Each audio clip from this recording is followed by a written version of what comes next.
2025 was the deadliest year the mountains had seen in a decade. Champions, record breakers, cancer survivors, people who had spent years preparing for a single moment on a single summit. They went up with a dream. They did not come back down. What made 2025 different was not the mountains. The mountains were the same as they have always been. Cold, indifferent, and entirely without mercy for the moment when preparation runs out and luck runs out at the same time. What made 2025 different was the number of those moments. The frequency with which the mountains claimed people who, by any reasonable assessment, should have survived. These are 5 of those stories. Laura Dahlmeier, Lila Peak, July 28, 2025. On the morning of July 28, 2025, Laura Dahlmeier and her climbing partner Marina Krause began their ascent of Lila Peak in Pakistan's Karakoram range. They were moving alpine style, no base camps, no supply drops, no support team. Everything they needed was on their backs. They moved fast and with precision, the way climbers who have spent years training together move. Laura was 31 years old. Before she was a mountaineer, she was something else entirely. A 2-time Olympic champion in biathlon, a 7-time world champion, one of the most decorated winter athletes Germany had ever produced. She had won her first Olympic gold at 23. She had sponsors, magazine covers, a career that most athletes spend their entire lives chasing without reaching. In 2019, she walked away from all of it. She was 25 years old and at the peak of her career. She had at least one more Olympics ahead of her. Her coaches did not understand. The press could not explain it. Laura said simply that she had accomplished what she had set out to do, and that it was time for something else. The something else was the mountains. Not ski resorts, the real mountains. Vertical walls where one wrong step is the last one. She enrolled at a university in Munich to study sports science, attending lectures like any other student. At the same time, she was pursuing a completely different education. Mountaineering, climbing techniques, rescue operations. She earned certification after certification, mountain guide, ski guide, rescue specialist. Hundreds of hours on rock and ice, studying routes, mastering the physics of falls and the psychology of extreme situations. By 2025, Laura Dahlmeier had dozens of ascents in the Alps and routes in the Himalayas behind her. She had chosen the Karakoram for her next objective, home to K2, the world's second highest peak, a range where 1 in every 4 people who attempt the 8,000ers never returns. Her target was Lila Peak. At 6,096 meters, it is not among the highest mountains in the range, but it is nearly vertical, smooth, slick, demanding technical climbing on every meter of its face. Nothing about it is routine. The summer of 2025 brought an unprecedented heat wave to the Karakoram. Temperatures soared beyond anything the region typically produces in summer. Snow and ice that had held slopes stable for generations began to melt. Rocks that had been locked in place for centuries worked loose. The mountainsides came alive in the worst possible way. On July 28th, Laura and Marina reached approximately 5,800 meters. They had been hearing it for some time. A crackling sound, pebbles breaking loose from above. The audible evidence of a slope in motion. They looked at each other. Both understood what it meant. The decision was immediate. Turn back, descend. The descent began. Laura went first, using a technique called rappelling, descending a rope with a friction device, controlling speed, maintaining focus. Marina was approximately 30 meters below, setting up for the next anchor. A rock broke free from above. Not a pebble. A large piece of stone, perhaps 15 kilograms, accelerating down the near-vertical face at a speed that gave no warning and allowed no response. Laura was looking down, controlling her descent. The rock hit her. From 30 meters below, Marina heard the impact. Laura stopped moving. She simply hung on the rope, motionless, her weight on the line. Marina screamed her partner's name. The mountain gave nothing back. Complete silence, except for the continued sound of rocks breaking loose above. Marina could not reach her. She was 30 meters below with no rope to ascend. Rappelling works in one direction only. To climb back up a sheer face requires equipment she did not have. And the rockfall was intensifying, the heat continuing to loosen the slope, sending more stones past her as she pressed herself against the wall. She made the only decision available to her. She descended to base camp, grabbed the radio, and called for help. The rescue response was immediate. In Pakistan, the rescue services mobilized quickly. A helicopter was prepared, but the weather would not cooperate. Wind building, clouds rolling in, visibility dropping to zero.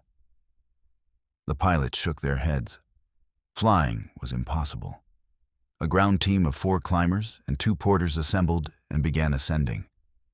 Darkness caught them before they could reach Laura. They set up a temporary camp and waited for dawn. Above them, at 5,700 meters, Laura hung on the rope. Through the night, the temperature dropped below freezing. There was no shelter, no warmth, no movement. On the morning of July 29th, the rockfall had not stopped. The ground team could not safely reach her position. The helicopter finally lifted off and approached the slope. The cameras locked onto a figure in a red jacket, hanging on the rope. Motionless, no signs of life. That evening, the operation was officially called off. Later, it emerged that Laura Dahlmeier had written a will before the expedition. It contained a single clear instruction. If something happens in the mountains, do not risk your lives for me. Do not put others in danger. Leave me there. Her body remains on Leyla Peak.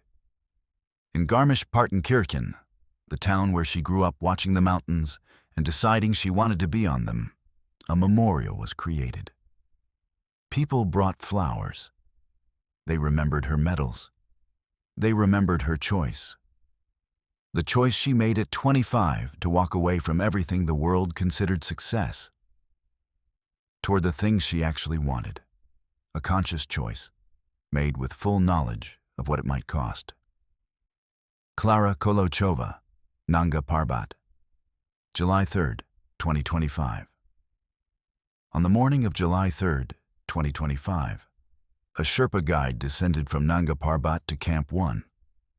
Alone, without his client, he said she had fallen, during the night, somewhere between 6,000 and 6,500 meters. He had heard a scream, he reported. Then silence. The search that followed lasted days. It found nothing. Klara Kolochova was declared dead. Her body was never recovered. Klara was the first Czech woman to summit Everest, the first Czech woman to summit K2. A mother of 2 children, a woman who had spent her career in corporate offices while simultaneously climbing the world's most dangerous mountains because she had decided that the 2 things were not incompatible and had proved it over and over again. She was born in Prague in 1978. There were no mountains in her childhood, no family tradition of climbing, no obvious reason why she would end up where she did. The Czech Republic's highest point is just 1,600 meters. For a serious mountaineer, that is not even a warm-up. But Klara was captivated from a young age by photographs of the Himalayas. She read accounts of great ascents, and when she grew up, she acted on it in the particular way that defined everything she did, systematically, rationally, without abandoning the rest of her life to do it. She kept her corporate career, She built a normal life. Every vacation was an expedition. Every weekend was training. By the early 2000s, she was preparing seriously for high-altitude objectives, learning how her body responded to altitude, understanding what the death zone required. It turned out she had a gift. Her body adapted to altitude faster than most people. It was an advantage she built on methodically. In 2007, she became the first Czech woman to summit Everest. In 2019, K2, 1 in 4 of whose summiteers do not return. Then Kangchenjunga. Then Annapurna, which has a higher fatality rate than K2 and which Klara climbed in 2024. 4 8,000ers. A national hero in the Czech Republic. In 2025, she set her sights on Nanga Parbat, the 9th highest peak in the world, known to climbers as the Killer Mountain. The death toll is 1 climber for every 5 ascents. Its routes are long and grueling. Its weather changes within minutes. Its avalanches strike without warning. The summer of 2025 was abnormally warm across the Himalayas. Ice that should have been holding slopes together was melting. Rocks were coming loose every day. Sometimes small, sometimes enormous. Every route on every mountain in the range was less stable than it should have been. On the night of July 2nd, Klara and her Sherpa guide, Taraman Tamang, began their descent from the high camps on the Kinshofer wall route. They were descending, not ascending. Klara had made the decision to turn back before the summit push after recognizing symptoms of hypoxia and exhaustion that told her experienced body the conditions were not right. It was exactly the kind of decision that had brought her home safely from Everest, K2, Kangchenjunga, and Annapurna. Somewhere between 6,000 and 6,500 meters, they reached a stretch of bare ice. The heat had melted every trace of snow. What remained was ice as hard as glass, polished smooth by the wind. Crampons bit into it, but not reliably. Then Taraman heard it. A scream. Short, sharp, then nothing. His headlamp swept the slope. Klara was gone. The fixed line was still there. She was not. He called her name. The walls of the couloir threw the sound back at him without answer. He understood what had happened and what he could not do about it. Descending in the dark to search for her would kill him too. The slope below offered nothing to slow a fall. He continued down alone. The search operation that began at dawn found nothing. Helicopters scanned the couloirs. Ground teams probed the icefalls and crevasses for days. Klara had vanished into the mountain as completely as if she had never been there. She was declared dead. Her body was not found. It will not be found. In the Czech Republic, the news spread through social media within hours. The first Czech woman on Everest. The first on K2. A mother of 2. Dead on a mountain she had decided to descend from. Who had done the cautious thing, the right thing. The thing that 4 previous 8,000ers had taught her was the way to come home. It was not enough. Because sometimes doing everything right is not enough. Sometimes you turn back from the summit and you still don't make it down. Alexander Pankow, Makalu, May 4th, 2025. On the evening of May 4th, 2025, Alexander Pankow was in his tent at Camp 2 on Makalu, the 5th highest mountain on Earth, talking with his guide Terry Sylvester about the following day's climb. He was 39 years old. He had survived brain cancer as a child and leukemia as an adult. He had completed the Explorer's Grand Slam, the 7 highest summits on each continent, plus both poles. He had raised hundreds of thousands of dollars for the Children's Hospital in Chicago that had saved his life. Mid-sentence, he went quiet. His eyes were open, but his gaze was vacant. The color left his face. He was not breathing. Terry Sylvester began CPR immediately. At 6,700 meters above sea level, with the air containing roughly half the oxygen available at lower altitude, chest compressions are a different physical undertaking than they are in a hospital. The arms burn. Every breath is a struggle. Sylvester continued for 3 hours. Other team members took turns. Nobody stopped. At the end of 3 hours, Alexander Pankow was dead. Sudden cardiac arrest, unexplained. His story had begun in Chicago in the 1980s, with a diagnosis that most children do not survive: a cerebellar tumor, brain cancer. The surgery was successful. A millimeter in the wrong direction would have left him disabled or dead. But the surgeons found the right millimeter. The recovery was long. He learned to walk again, rebuilt his coordination, his balance, his strength. He came back to a normal life. But cancer at that age leaves a mark that does not fade. He had looked at death as a child and understood, in a way most people do not until much later, that tomorrow is not guaranteed. That understanding shaped everything that followed. He found mountaineering, not immediately. First there was trekking, then smaller summits, then higher ones. The way it always works for the people who are genuinely drawn to it, rather than merely interested. He set a goal: the Explorer's Grand Slam.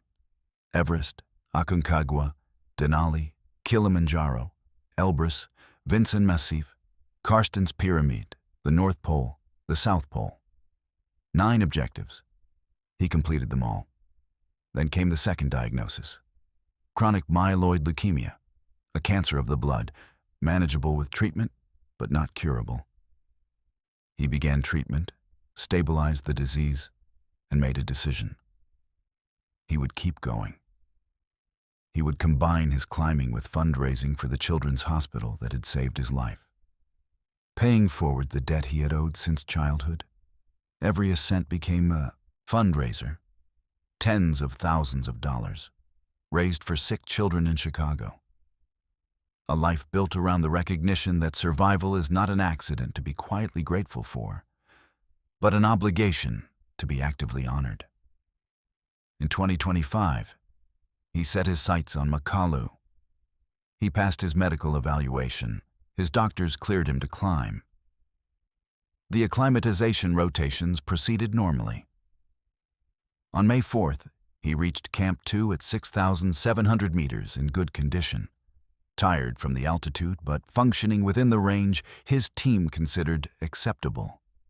That evening, mid-conversation, his heart stopped. The official cause of death is presumed cardiac arrest. Whether the leukemia contributed, whether the altitude was the deciding factor, whether it was simply the random event that cardiac arrests sometimes are, the combination of circumstances that stops a heart without warning, regardless of preparation or fitness or the quality of the life that preceded it, nobody knows. There is no autopsy at 6,700 meters. There is no definitive diagnosis. There is only what happened. His body remained on the mountain. The cost and danger of recovery from that altitude made it impossible. The climbing community debated whether someone with a chronic blood cancer should attempt 8,000ers. His doctors had cleared him. His condition was stable. Others argued the combination of leukemia and extreme altitude was a risk no medical clearance could fully account for. A third group noted that sudden cardiac arrest happens to perfectly healthy people at sea level, and altitude simply raises the probability. Nobody agreed on the answer.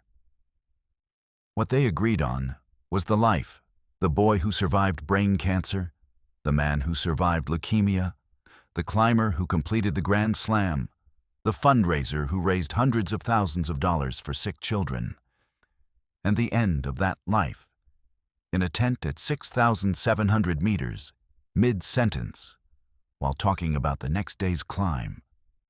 3 deaths. 3 people who did everything right, or as right as it could be done. and did not come home. The two stories that follow are different. One is about what happens when a single forgotten detail costs a gifted young climber everything he had. The other is about a woman who went back to the mountain that killed her husband and what the mountain did when she returned. If you want to understand what 2025 took from the world of climbing, stay with us. And if this is your first time on this channel, subscribe now. Because we tell these stories the way they deserve to be told. With the names, with the details, with the full weight of who these people were before the mountains decided to keep them. Balin Scott Miller, El Capitan, Autumn 2025. In the autumn of 2025, a 23-year-old climber named Balin Scott Miller was living on the face of El Capitan in Yosemite, California. He had been there for more than a month, suspended in an orange portal-edge tent tethered to the granite, moving upward day by day on one of the wall's most demanding routes. El Capitan is 900 meters of vertical granite. It is the most famous big wall in the world, the place where the history of American rock climbing was largely written over the course of the second half of the 20th century. The first ascent, in 1958, took 45 days. The speed record is under 2 hours.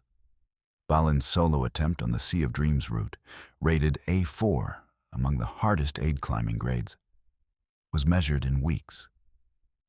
He had grown up in Anchorage, Alaska, in a family where mountains were a normal part of life rather than an exotic pursuit. By the time he finished high school, he had dozens of routes behind him. He chose the mountains over university, living out of his car, working seasonal jobs, putting every dollar he earned into equipment.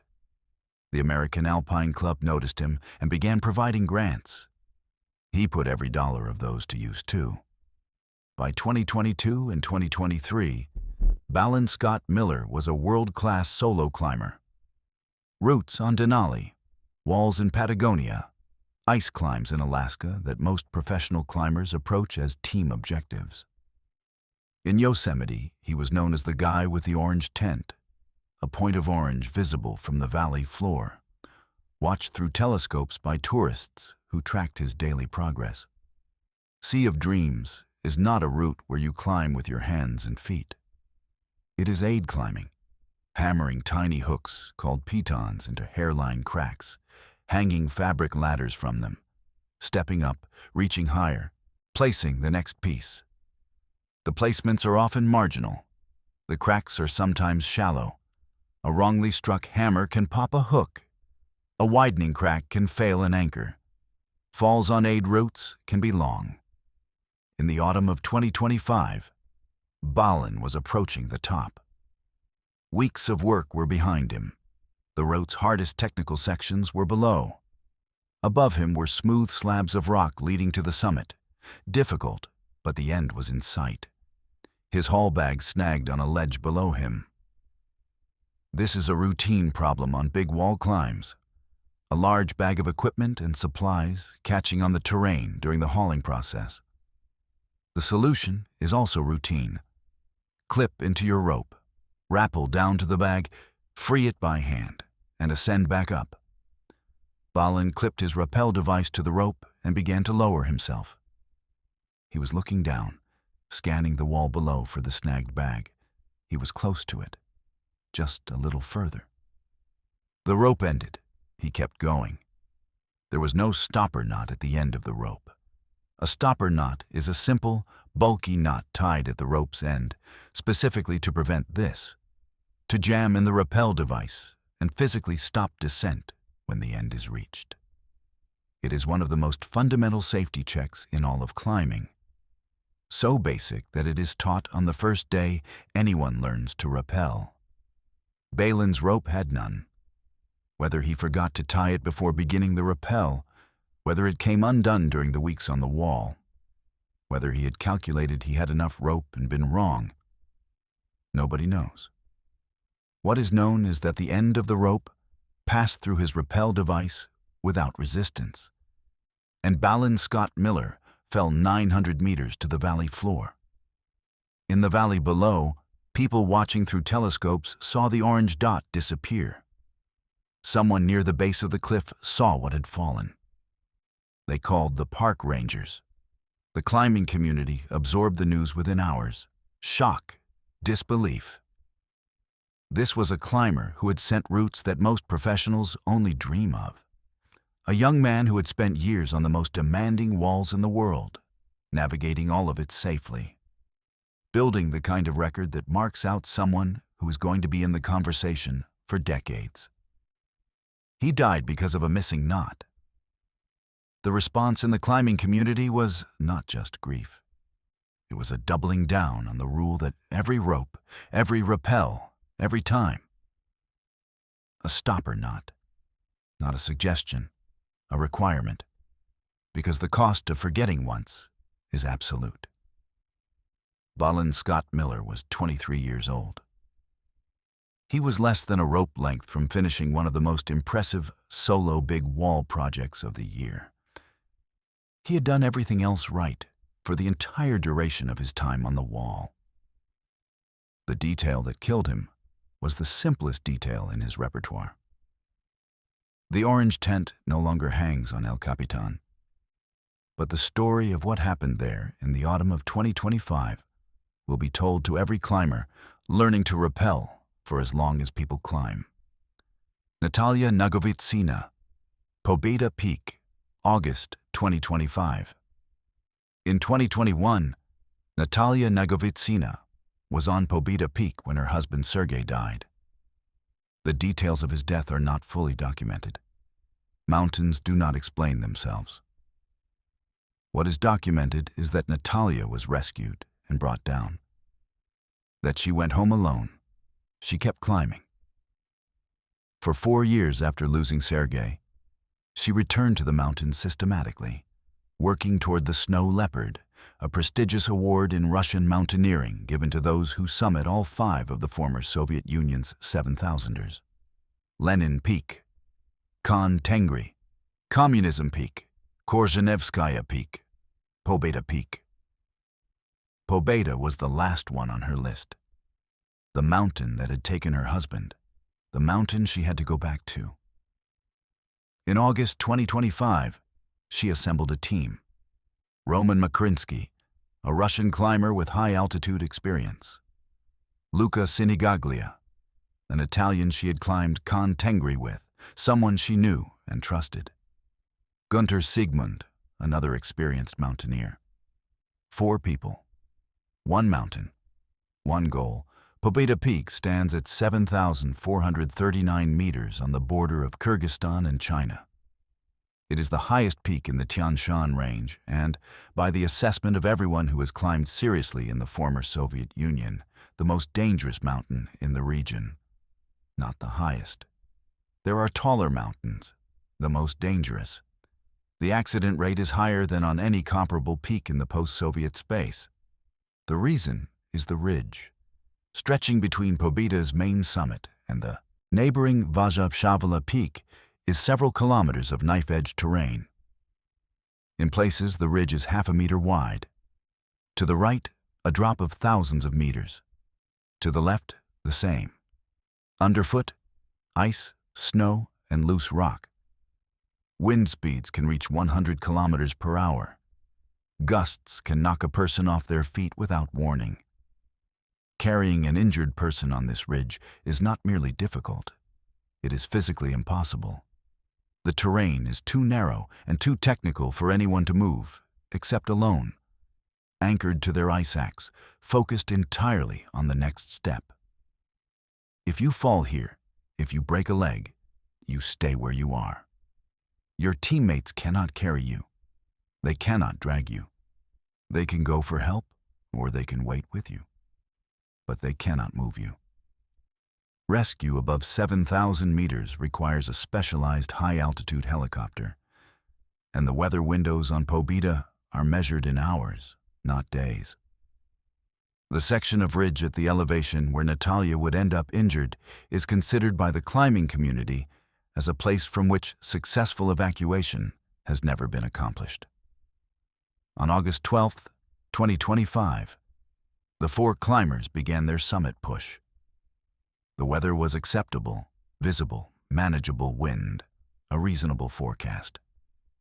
Luca Sinigaglia lost a glove at approximately 6,900 meters. At that altitude, without a glove, the hand freezes in minutes. Frostbite begins immediately. Luca stayed behind in a snow cave, warming his hand, waiting for his teammates to return. The others continued. Gunter Siegmund reached the summit first. Natalia and Roman were slower, climbing at their own pace, aware that they were pushing past the safe time window, but continuing because the summit was close. The descent is where it fell apart. Roman slipped. Natalia held him on the rope. He got up and continued. He slipped again. She held him again. A third fall. And this time, when the rope went taut, Natalia was pulled off her feet too. She slid down the ice, hit rocks, and stopped. Her leg was badly injured. Every movement produced pain that made further movement almost impossible. Roman could not carry her. Nobody could carry her here. He made the decision that the terrain had decided for him. He would descend, raise the alarm, and bring back whatever help could be brought back. He left Natalia sheltered against a rock at 7,140 meters and began moving down. Natalia was alone at 7,140 meters, with a severe leg injury, in temperatures that would drop to minus 30 or 40 degrees overnight, with very little oxygen, with a thin tent that the wind was already testing. Luca and Gunter climbed back up to her on August 13th, carrying everything they could: a better tent, a sleeping bag, food, fuel, water, medical supplies. They got her into the sleeping bag, set up the tent, gave her hot drinks. They stayed through the night. In the morning, the order came down to descend and clear the ridge so a helicopter could attempt a recovery. Luca and Gunter left her and began descending. With every hour, Luca felt worse. Altitude was crushing him. Nausea, confusion, coordination failures, the signs of high-altitude cerebral edema, the condition that kills at altitude by swelling the brain until it can no longer function. He had to descend or die. On August 16th, Luca Sinigaglia died in the snow cave, where he had been waiting with his injured hand since losing his glove 4 days earlier. He had climbed back up to help Natalia with food and a tent. He had done everything he could. The altitude had more time than he did. Gunter survived and was brought down by rescuers. A military helicopter from the Kyrgyz Ministry of Defense attempted to reach Natalia. At approximately 4,000 meters, it hit severe turbulence, lost control, and made a hard landing. The crew and rescuers sustained serious injuries. The helicopter was damaged. The operation was over. Rescuers who reached Gunter and Roman on foot confirmed them alive and brought them to base camp. They could not reach Natalia. On August 19th, a drone was sent up to the ridge. Its camera found the tent. There was movement inside. Natalia was alive. She saw the drone and waved her arm. She was alive, alone, at 7,140 meters, having been there for a week, and nobody could reach her. On August 23rd, the rescue operation was officially called off. The Kyrgyz authorities stated that reaching the injured climber was impossible under current conditions and that continuing the operation would endanger the lives of the rescuers. Natalia Nagovitsina was listed as missing, presumed dead. She went to Pobeda Peak to complete the Snow Leopard, to finish what she and Sergei had started together. She knew the mountain. She knew what it had already taken from her. She went back anyway. The mountain is still there. She is still on it.